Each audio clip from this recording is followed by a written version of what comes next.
Hello, I'm Father Robert Lauder, a priest of the Diocese of Brooklyn, professor of philosophy at St. John's University.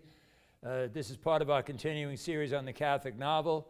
Today we're going to talk about Deep River by the Japanese novelist Shusaku Endo. I think this is just an absolutely wonderful novel. The title Deep River comes from a Negro spiritual, and this is the line that is the epilogue to the novel. Deep River, Lord, I want to cross over into campground. So one of the things that might be on your mind as you read this novel, why is it called Deep River, and what is the Deep River supposed to be representing? Now, the way I look at this novel, it's a kind of a contemporary Canterbury Tales. A group of people are making a kind of a pilgrimage to India and to the Ganges River. Endo makes the reading of the novel easier for us because he devotes a chapter to each one of these characters who's making the pilgrimage. However, there are two characters who I would say are the two main characters. One is a woman named Mitsuko, M-I-T-S-U-K-O, and the other is a young man named Otsu, O-T-S-U. Earlier on in the novel, a woman is dying, and the nurse who is taking care of her is Mitsuko. And as we first meet her, she seems like a very dedicated, wonderful woman, this nurse. But as the novel develops, we discover she is incapable of loving anybody. And Endo takes us back to the time she's a student at this Catholic university in Tokyo. They don't give it a name, but my guess is it's the Jesuit college in Tokyo.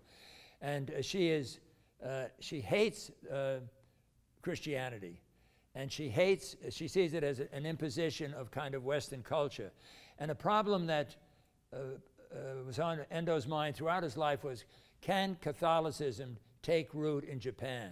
So he has, a famous novel, Silence. Martin Scorsese has made a film of it. And it seems that part of the message of that film, I think, and of the novel is, it can't. But you can decide on that for yourself when you read the novel. So Mitsuko is incapable of loving anyone. And then some of her friends, some of her drinking buddies, tell her about this young man on the campus named Otsu. And he's a very devout Christian. How about you seducing him just for fun? It'd be very, very funny. We'll have a lot of fun laughing about it. And the idea of seducing this young man appeals to her because she feels that she's totally opposed to Western culture and she's totally opposed to Christianity. Now, there is a scene, and you have to decide whether you find this believable. I asked the students at St. John's when they read it, does this make sense to you? She goes into the Catholic chapel and she sees a crucifix. And she hates the man on the crucifix, and she actually speaks to the crucifix and says, I am going to take this person, Otsu, away from you.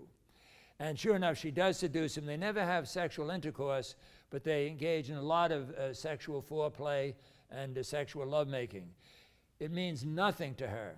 I mean, all it means is it's a great big joke. And finally, she throws him out.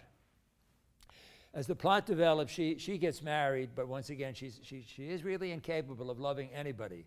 But she goes on a honeymoon with her husband, who is interested in going to see some of the girly shows in Paris. And she says, go ahead, that doesn't bother me at all. I will amuse myself some other way. Now, what she's planning is she has found out that Otsu is studying at a seminary in France. And while her husband goes out to see these, I guess, quasi-pornographic shows, she's going to look up Otsu. Now, the first question that arises, why?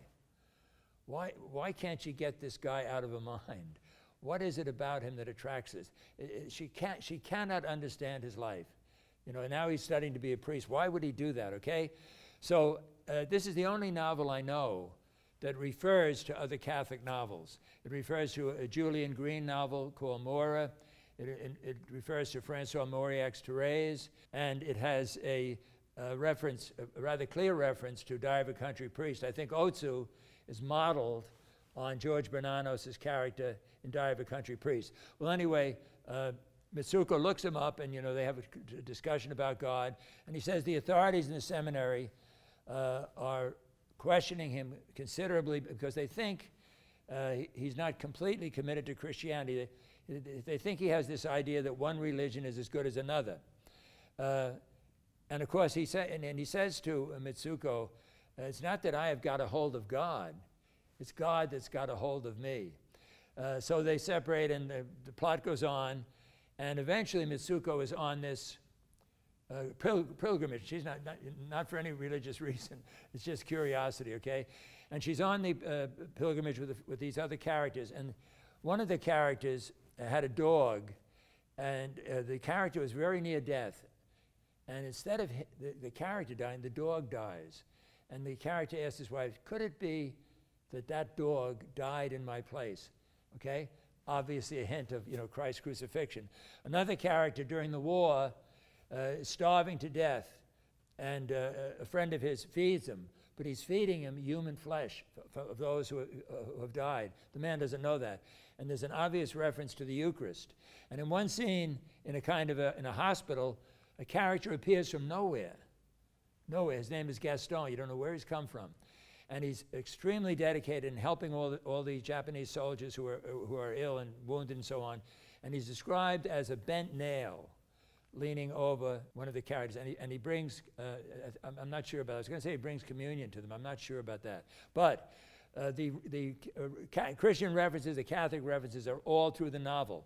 Now, several years ago, at least 15 years ago, a very bright student took the course, and he claimed it was not a Catholic novel. Remember, my definition of a Catholic novel is a novel whose themes focus on some Catholic dogma, some Catholic moral principle, or some Catholic sacramental or liturgical principle, and the mystery of Catholicism is treated favorably. This student claimed this was not a Catholic novel because it was really promoting relativism. I disagree, but what I do is I bring this student back every year to give a lecture to these students in my class. Now, for several years, he seemed to convince them that this novel is embracing relativism. I don't think it is.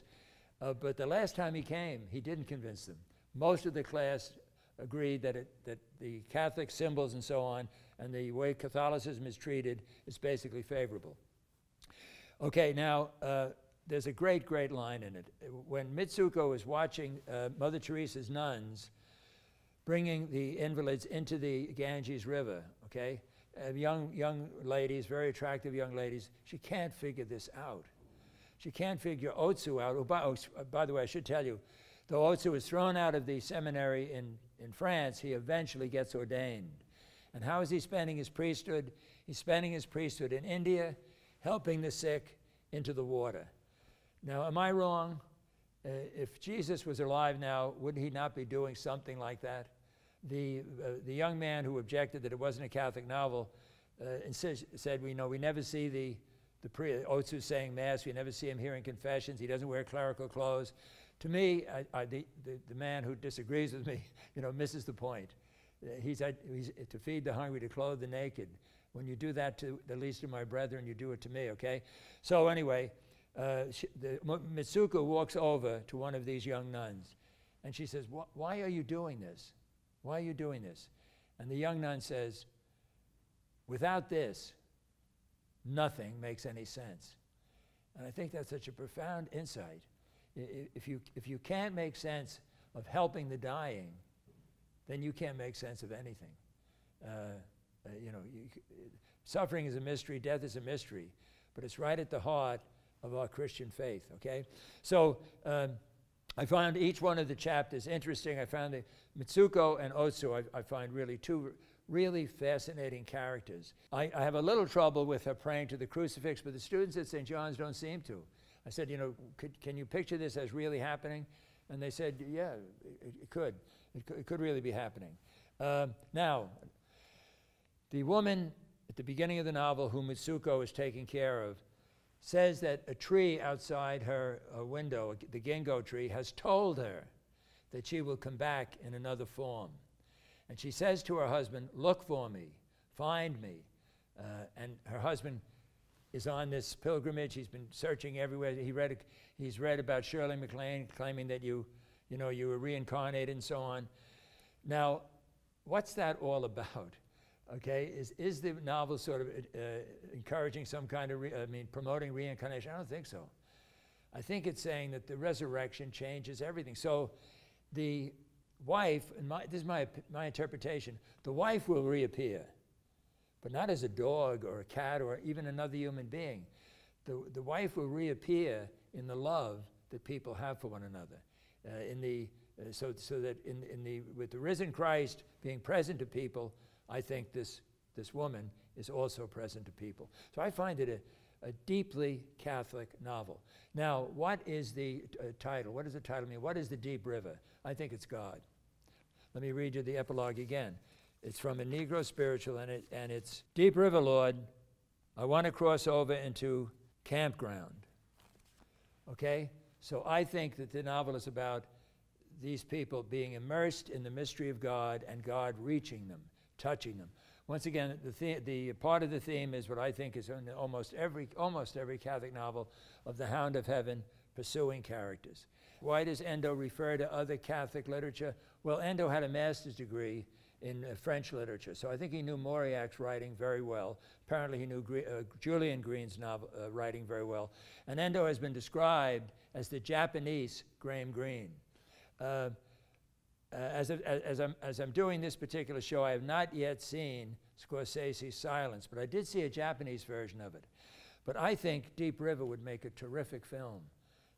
It's got depth, it's got beauty, it's got truth. It's got all the ingredients, I think, to make a film that could challenge us, but also inspire us. I don't want to tell you exactly how the novel ends, but here's where I think you could be confused and you could be deceived into thinking that it is relativistic. Otsu, at one point, does express a view of religion which is relativistic. But because the character says that doesn't mean the novel is saying that. I remember one very bright student I had in class when we were discussing this, is it a Catholic novel or isn't it? And he just said, of course it's a Catholic novel. And that made me feel pretty good, that he had seen that, you know, very clearly, that because a character embraces relativism doesn't mean the novel is. I mean, everything about this novel implies Jesus Christ suffered, crucified, and risen from the dead. Okay?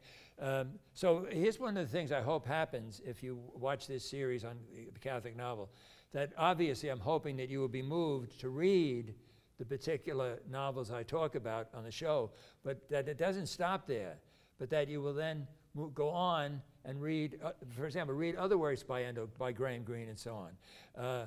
I'm very excited about this series, and I'm hoping I'm getting you excited about it too.